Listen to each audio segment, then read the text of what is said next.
لله رب العالمين به نستعين والصلاة والسلام على رسوله الكريم أما بعد أعوذ بالله من الشيطان الرجيم بسم الله الرحمن الرحيم يا أيها الذين آمنوا اتقوا الله حق تقاته ولا تموتن إلا وأنتم مسلمون يا أيها الناس اتقوا ربكم الذي خلقكم من نفس واحدة وخلق منها زوجها وبث منهما رجالا كثيرا ونساء واتقوا الله الذي تساءلون به والأرحام إن الله كان عليكم رقيبا يا أيها الذين آمنوا اتقوا الله وقولوا قولا سديدا يصلح لكم أعمالكم ويغفر لكم ذنوبكم ومن يطع الله ورسوله فقد فاز فوزا عظيما وقال الله تبارك وتعالى من كان يريد الحياة الدنيا وزينتها نوفى إليهم أعمالهم فيها وهم فيها لا يبخسون. معزز سامعین، نوجوانان اسلام، طلباء کرام، رب العالمین کا بے پایا شکر اس کا احسان ہے جس نے ہمیں رب العالمین کی عبادت کی توفیق نصیب فرمائی. رب العالمین سے دعا ہے کہ رب العالمین ہماری ساری عبادتوں کو قبول فرما لے، ہماری ہر ایک نیکی کو جو ہے رب العالمین قبول فرما لے. جس طرح سے اس نماز کو ہمیں توفیق ملی کہ نماز باجماعت ادا کرے، اس کے بعد آنے والی نماز میں رب العالمین ہمیں نماز باجماعت ادا کرنے کی توفیق نصیب فرما دے، آمین. جیسا کہ کل سے ایک مختصر آیت رب العالمین نے کہا، جو کوئی بندہ دنیا میں کوئی عمل کرتا ہے اس کا بدلہ صرف دنیا میں حاصل کر لے. اس کا مقصد، اس کی نیت یہ ہوتی ہے کہ جو کچھ وہ کیا ہے ساری چیزیں اس کا بدلہ، اس کا اجر، نام، شہرت، ساری چیزیں اسے دنیا میں مل جائے. تو اس بندے کے تعلق سے کل تفصیل سے ہم باتیں سنیں کہ اس بندے کے لیے میدان محشر میں کچھ باقی نہیں رہے گا.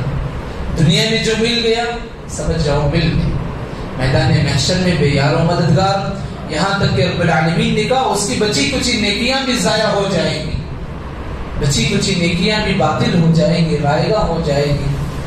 نیک نیتی کے تعلق سے کل تفصیل سے ہم باتیں سنیں کہ آدمی کو کوئی بھی عمل کرے، کوئی بھی عبادت کرے، نیت درست ہونی چاہیے، نیت صاف ہونی چاہیے. نیت لوگوں کی خوشنودی، لوگوں کو خوش کرنا نہیں بلکہ رب العالمین کی خوشنودی، رب العالمین کی رضامندی، رب العالمین اس سے راضی ہو جائے، اس نیتی سے کوئی بھی کام کرنا ہوتا ہے. اس تعلق سے کل دو چار تفصیلی احادیث سنے تھے.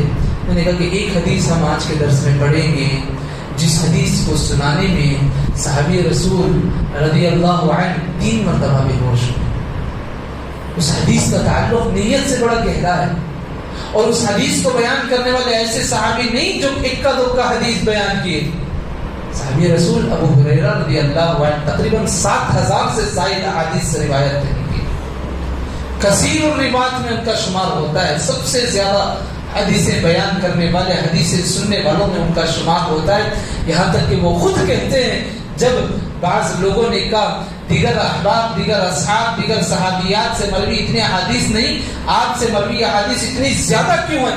تو انہوں نے کہا کہ جب مدینے کے بعد ہجرت کی ہوئی، ہجرت کرنے کے بعد مقامی لوگ یہاں تجارت کے لیے نکل جایا کرتے تھے، معاش کے لیے نکل جایا کرتے تھے، کھیتی باڑی کے لیے نکل جایا کرتے تھے، اور میں وہ کم ظرف آدمی ہوں جو اللہ کے نبی صلی اللہ علیہ وسلم کے دربار میں پڑا رہتا تھا اس نیت سے کہ نبی کی زبان سے کوئی ایک جملہ نکل جائے اور میری سماعت کہیں محروم نہ ہو جائے، اس لیے میں وہیں اللہ کے نبی کے پاس پڑا رہتا تھا. یہ وہ صحابی ہے جلیل القدر صحابی، حدیث بیان کرتے ہیں، پہلی مرتبہ ذکر کرتے ہیں حدیث کی عبارتیں، اور جیسے ہی وہ پہنچتے ہیں ان اول الناس یقضی یوم القیامہ، بے ہوش ہو جاتے ہیں، پھر سنبھلتے ہیں، پھر اٹھتے ہیں، پھر کہتے ہیں قال النبی صلی اللہ علیہ وسلم ان اول الناس یقضی یوم القیامہ، پھر بے ہوش ہو جاتے ہیں.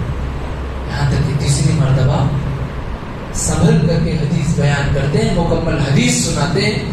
سنو حدیث کیا ہے، حدیث کا ترجمہ میں آپ کو سنا دیتا ہوں کہ قیامت کے دن سب سے پہلے جن لوگوں کے بارے میں فیصلہ ہوگا اور جن لوگوں کے ذریعے سے جہنم کی آگ دہکائی جائے گی، اللہ کے نبی نے کہا جو حاضر ہوں گے سب سے پہلا وہ آدمی جس کو لوگ شہید مانتے ہیں، جو میدان جہاد میں تلواروں سے کھیلا ہوا، پیش کیا جائے گا اللہ کے نبی صلی اللہ علیہ وسلم نے کہا کہ اس بندے سے پوچھا جائے گا تو نے قتال کیا کس لیے قتال کی؟ اور وہ کہے گا میں نے قتال کیا اس نیتی کے ساتھ قتال کیا کہ یہ اللہ اور اس کے رسول کا راستہ ہے. کہا جائے گا کذبت تو نے جھوٹ کہا ہے، تو نے جھوٹ کہا ہے، تو نے قتال کیا اس لیے شہید ہوا تاکہ لوگ تجھے مجاہد کہے، شہید کہے، تیری نیت یہ تھی. اللہ اکبر. دیکھو دنیا میں آدمی شہید ہوتا ہے، اہل و عیال، خاندان، قبیلے سب سے جدا ہو جاتا ہے. نیت کے خراب ہونے کی وجہ سے دیکھو نتیجہ کیا ہوا. یہاں تک کہ اللہ کے نبی صلی اللہ علیہ وسلم کہتے ہیں کہ اس بندے کو فیصلہ سنایا جائے گا ثم امر به فصبح على وجهه حتى القى في النار. یہاں تک کہ اس بندے کو فرشتے گھسیٹ کر لے کر جائیں گے، جا کر کے جہنم میں ڈال دیں. اسی طریقے سے اللہ کے نبی نے دوسرے آدمی کے بارے میں کہا جس نے علم حاصل کیا، علم دین حاصل کیا. اللہ اکبر. جتنے ماں باپ سرپرست اپنے بچوں کو علم دین کے لیے لگا رہے ہیں اور جو کچھ بھی مختصر ہی صحیح علم دین حاصل کر رہے ہیں، یاد رکھو ایک کلمہ بھی جب تم سیکھتے ہو رب کا شکر ادا کرو اور یہ خالص نیت کر لو رب العالمین تیرا شکر ہے تیرے لیے میں نے علم حاصل کیا. وہ میدان محشر میں وہ عالم دین بھی لایا جائے گا، وہ قاری بھی لایا جائے گا جو لوگوں کے سامنے بڑا ماہر تھا قرآن پڑھنے میں. پوچھا جائے گا تو نے علم حاصل کیا؟ کہے گا ہاں میں نے علم حاصل کیا، میں نے علم سکھایا، میں نے قرآن سکھایا. اس لیے سکھایا تاکہ تیری دعوت تبلیغ عام ہو جائے. اس بندے سے کہا جائے گا فقد کذبت، تو نے جھوٹ کہا، تو نے جھوٹ کہا. ولکنک تعلمت العلم لیقال عالم، تو نے علم سیکھا سکھایا اس لیے کہ تو عالم کہا جائے، اور تو نے پڑھایا قرآن اس لیے کہ تو قاری کا لقب پائے، تجھے دنیا میں عالم قاری مل گیا لقب. کہا جائے گا اس کے بعد اللہ اکبر لکنک تعلم العلم فیقال عالم قارئ قیل ثم امر به. پھر اس بندے کے لیے فیصلہ کیا جائے گا کہ اس بندے کو بھی جہنم میں ڈھکیل دیا جائے. پھر تیسرا آدمی لایا جائے گا اللہ اکبر جو اپنا مال لگایا ہو دین کے راہ میں. پوچھا جائے گا تو نے مال لگایا کیوں لگایا؟ کہے گا کہ اللہ کے راستے میں، رسول اللہ کے راستے میں. کہا جائے گا نہیں، تیری نیت کیا تھی؟ کہ تو لوگوں میں سخی ہو جائے، تیرا شمار سخی لوگوں میں ہو جائے، تجھے لوگ سخاوت کے نام سے جاننے جان لگے. تیری نیت درست نہیں ہے.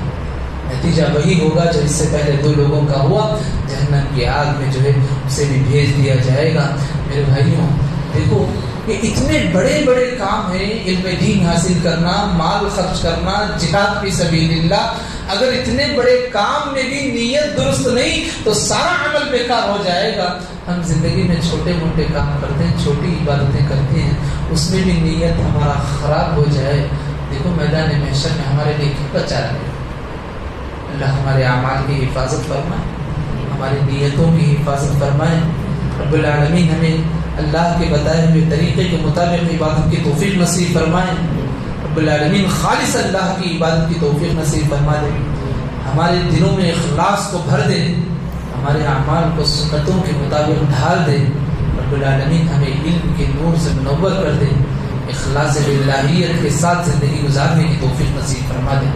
آمین یا رب العالمین. سبحانک اللہم بحمدک اشہد ان لا الہ الا انت استغفرک و اتوب الیک.